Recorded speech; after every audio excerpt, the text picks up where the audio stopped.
We'll go to this one, and we'll go to this one. Okay, hold on. I didn't do something again. Just a second. Okay, bear with me. You know the drill by now. So then I gotta go here again. I thought I had this all under control. I gotta be honest. Okay, share computer soon. That one, share. Ta-da! Do you see it? Everybody see it? Excellent. Let's see. Bev, raise your hand if you see some upside down koala bears. Excellent.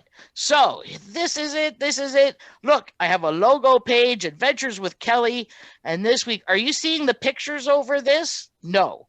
How do I get rid of that? There we go.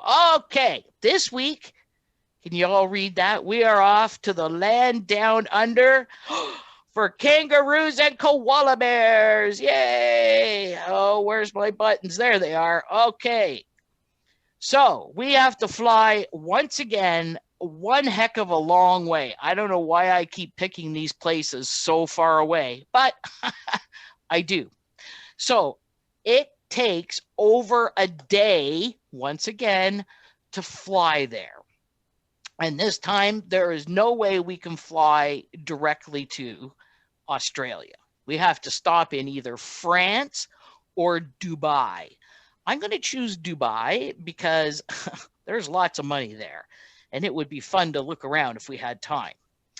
Because today we're on our way to Australia, g'day, mate, to see some kangaroos and koala bears. And that's all we're seeing because, well, I lie. But mostly we're seeing koala bears and kangaroo because they start with K, and so does my name, and I'm just that full of myself.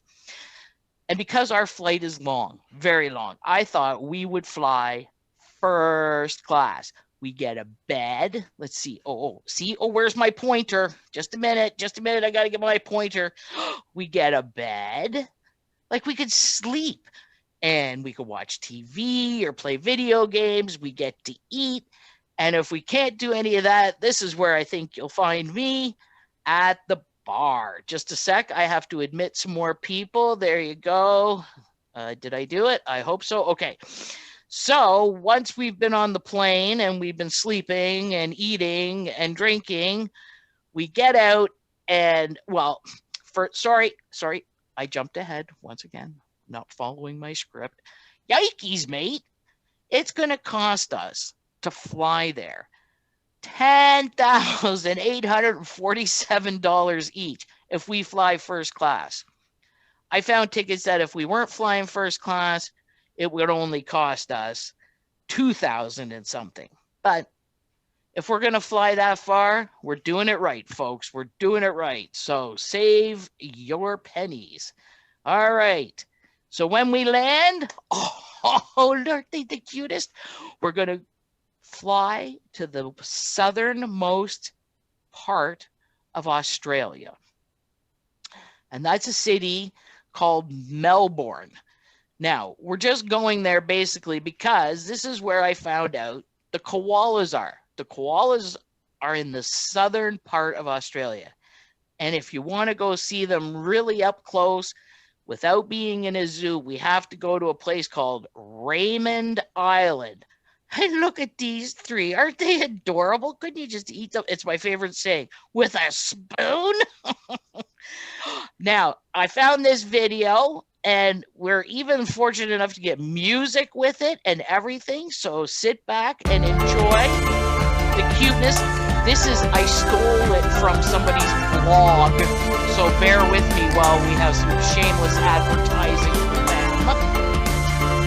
But you get a song with it, so I'll be quiet.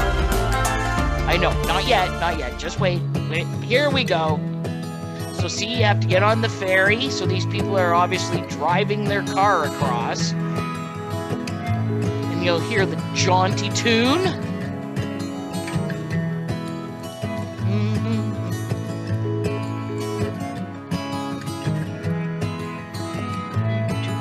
So you get off the ferry. That's not me walking. Those aren't my shoes. I wouldn't buy those kind. But anyway. And apparently, look at all the little houses there. So people live there. We get a house there.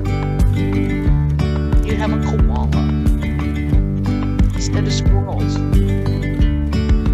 Yesterday, there was sun and there was rain. Oh. Beauty in the mundane. And as the light startled our eyes, this is just adorable. Just enjoy.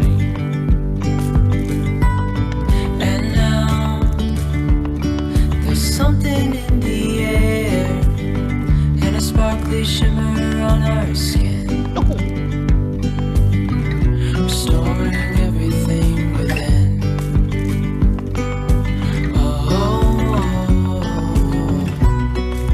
Dreamy, breezy, we go. Easy, easy on our tiptoes. Undercover agents of the other. Beyond gravel, beyond all.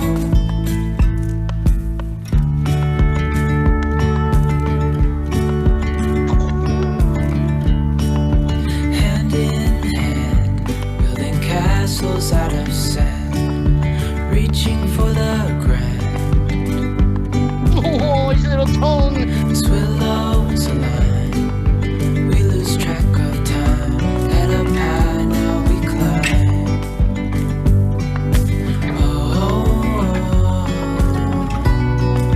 Dreamy, breezy, we go. Easy, easy on our tiptoes. Undercover agents of the other. Ears. Beyond gravel, beyond And now he's done. a bigger scale, the world inhales as we go. I wouldn't want it any other way. And back we go. Uh-oh, where's the boat? Breezy, we Sorry. go. Easy, easy on our tiptoes. Undercover agents of the other. Beyond gravel, beyond all. I think they're going a little too fast for my liking, but Breezy, we go. anyway, there we are. We're done there. We've seen the koalas. Now, weren't they just adorable? Admit it. I've watched that video I don't know how many times. I even think I know some of the words to the song. But now, enough of koalas for a bit. Now let's find about, oh, there we were cute too. And the things I learned about kangaroos from this video are things I never knew. And I thought I knew a lot about kangaroos. So let's, as it says, hop to it. Here we go. All right. See, I'm learning. Look at that, eh? The kangaroo, Smooth. one of Australia's most recognizable marsupials. There are a handful of species found all over the country, from the Antilope kangaroo in the far northern reaches to the aptly named eastern grey. The only large animal to hop as a primary means of travel, many can cover 25 feet, almost 8 meters in a single bound, while reaching sprinting speeds as high as 35 miles or 56 kilometers per hour. I can Their barely genus walk to the name kitchen. of Macropus literally means Bigfoot. With some standing over 6 feet or 2 meters tall, they have the height to match. Kangaroos are social animals that forage together in a group called a troop, herd, or mob. As herbivores, they eat a variety of plants and grasses. Kangaroos graze similar to cows and goats, with the same cud-chewing abilities. Look at those eyelashes. Recently swallowed food can be regurgitated and chewed again before final digestion. Morgan would die for those As they eyelashes. forage along, their tail acts as a kind of fifth leg, helping to push off from the ground. One of their most apparent features, however, is the female pouch. Here, the offspring, called joeys, spend their time until mature enough to emerge, anywhere from 4 to 13 months, depending on the species. Before hitting the pouch, the tiny, barely inch-long newborn needs to find its way there. Blind and with the use of its forelimbs only, it instinctively crawls through its mother's thick fur. Once inside the pouch, the newborn begins to nurse. When it eventually leaves the pouch, it can continue to suckle from its mother for up to a year or more. Amazingly, female kangaroos can be perpetually pregnant. A joey can be developing inside the pouch while an embryo is held in a sort of suspended animation known as a diapause, waiting for its sibling to leave. To accommodate, females produce 2 distinct types of milk, one higher in fat for newborns and another for more mature joeys. In poor environmental conditions, such as dry spells or limited food, kangaroos will often stop breeding altogether. They'll resume having offspring once resources become stable. Kangaroo mothers tend to give birth to females first, relegating males to later in life. No one knows exactly how or why they do this, though the core bond of a mob revolves around clusters of females. Males usually wander off around adolescence, so the sisterhood looks after itself. Whether Jacks or Jills, these mascots of Australia are both abundant and impressive. Yay!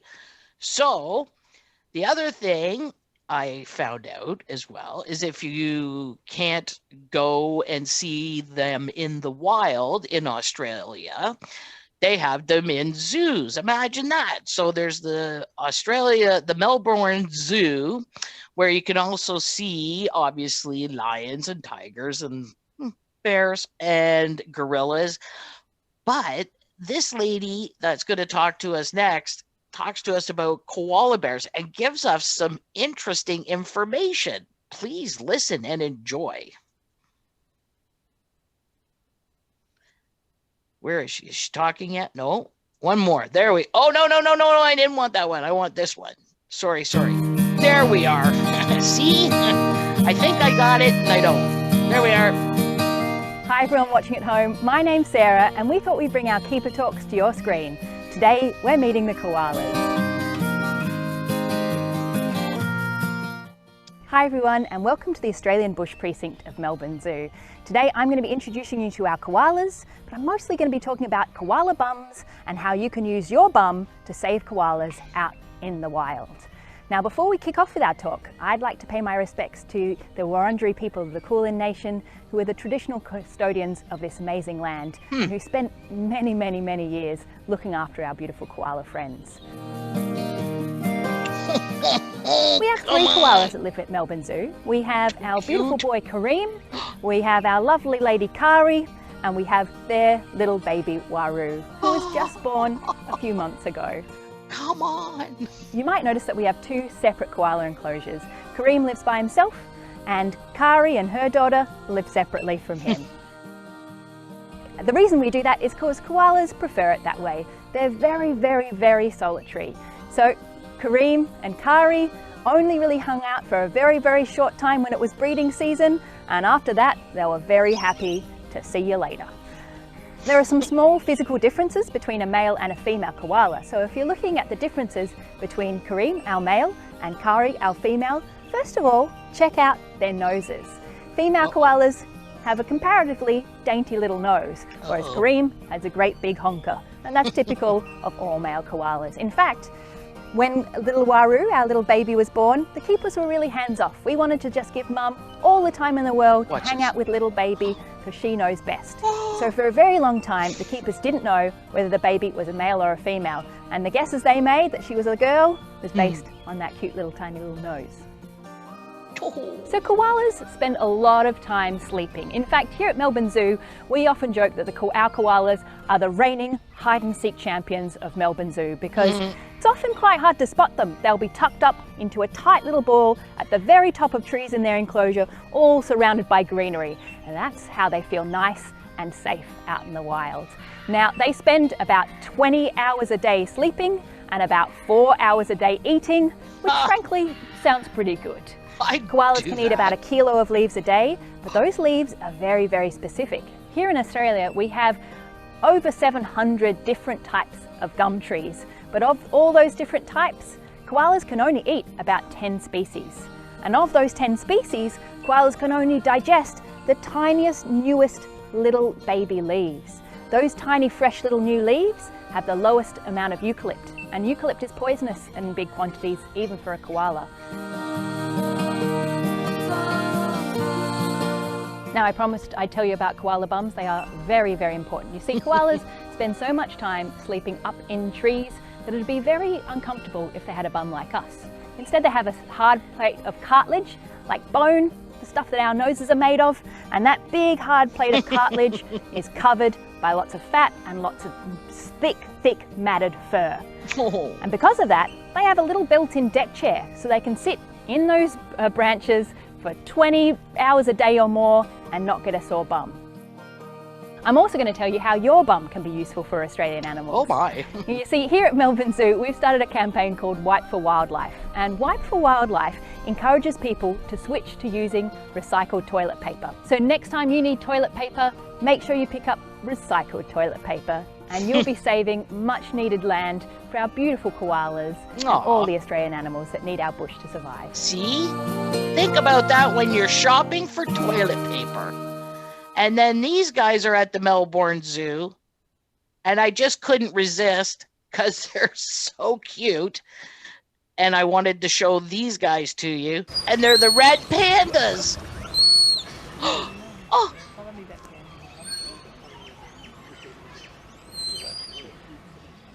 Oh, they look We've like... recently had 2 red panda cubs born, both boys, which is very exciting. It's the first birth of red pandas at Melbourne Zoo in quite a long time now, so very exciting. Oh. They're still learning how to move. They're still quite tentative when they're climbing up the trees and things like that, and Mum, she stresses out a little bit trying to keep them both together, because one will sort of venture up the tree and then the other one will be staying on the ground. So yeah, she's having a little bit of trouble trying to coordinate them both, but yeah, it's really fun to watch. Now look it, come on.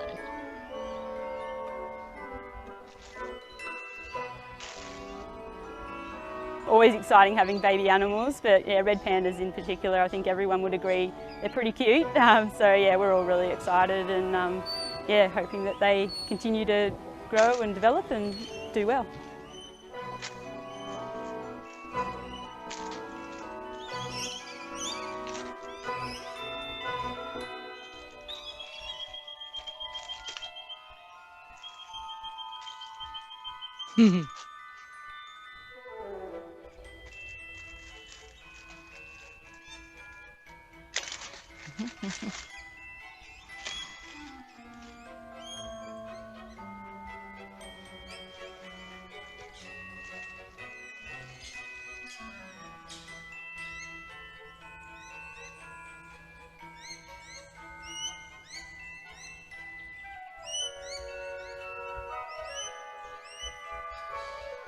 Aw, and she found them.